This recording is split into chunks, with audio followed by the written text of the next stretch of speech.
Once upon a time, in a village nestled at the foot of a great mountain, there lived a clever and mischievous spider named Anansi, known for his wit and cunning. Anansi was both loved and feared by the animals in the forest. One year, there was a drought that left the villagers and the forest animals with little to eat. Rivers dried up, trees withered, and the fields were barren. The animals gathered together in search of a solution, for they knew if the drought continued, they would all starve. In the midst of their discussion, the wise old tortoise spoke up. "There is a legend," the tortoise said, "of the golden maze that grows atop the mountain of shadows. It is said that whoever finds it will have enough food to last through even the longest drought." The animals looked at each other with excitement but also fear. The mountain of shadows was known for its treacherous path, filled with dangerous creatures and steep cliffs. Only the bravest or the most cunning could reach the top. "Who among us is brave enough to fetch the golden maze?" asked the lion, the king of the animals. One by one, the animals shook their heads, each too frightened to make the journey. But Anansi, ever the trickster, saw this as an opportunity to prove himself and maybe earn a handsome reward. "I will go," Anansi declared. "I will climb the mountain of shadows and bring back the golden maze, but in return, I ask for something special." The lion raised an eyebrow. "What do you ask for, Anansi?" "All I ask," Anansi grinned, "is that I alone be allowed to taste the first bite of the golden maze. After that, I promise to share it with everyone." The animals, desperate and hopeful, agreed. So, Anansi set out on his journey to the mountain of shadows.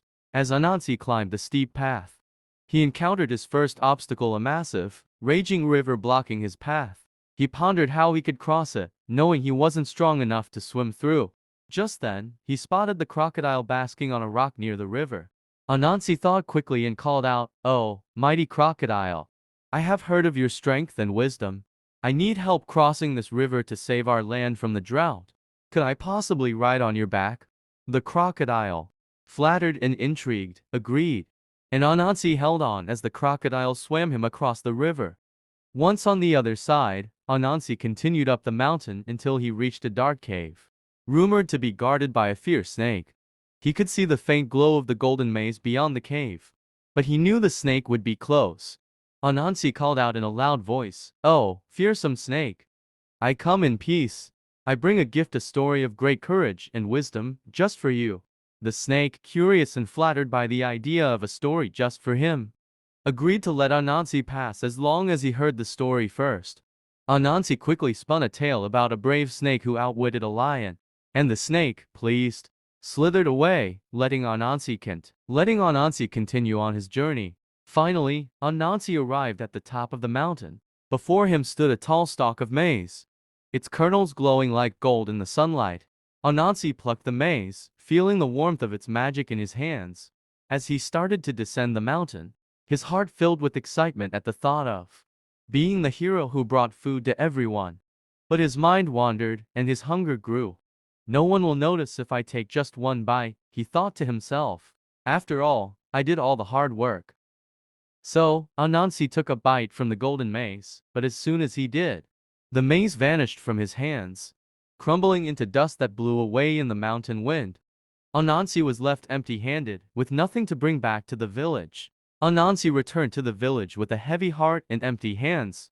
The animals gathered around him, eyes wide with anticipation. But soon they realized he had failed.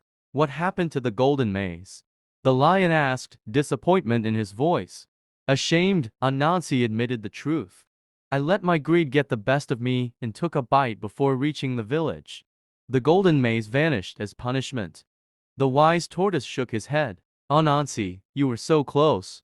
But remember this: greed and impatience can strip away even the most precious gifts." And so, the animals learned the importance of patience and self-control. Though they were disappointed, they forgave Anansi, for they understood that even the cleverest among them could make mistakes. Thanks for watching. Please subscribe, like and share to get more interesting folktales.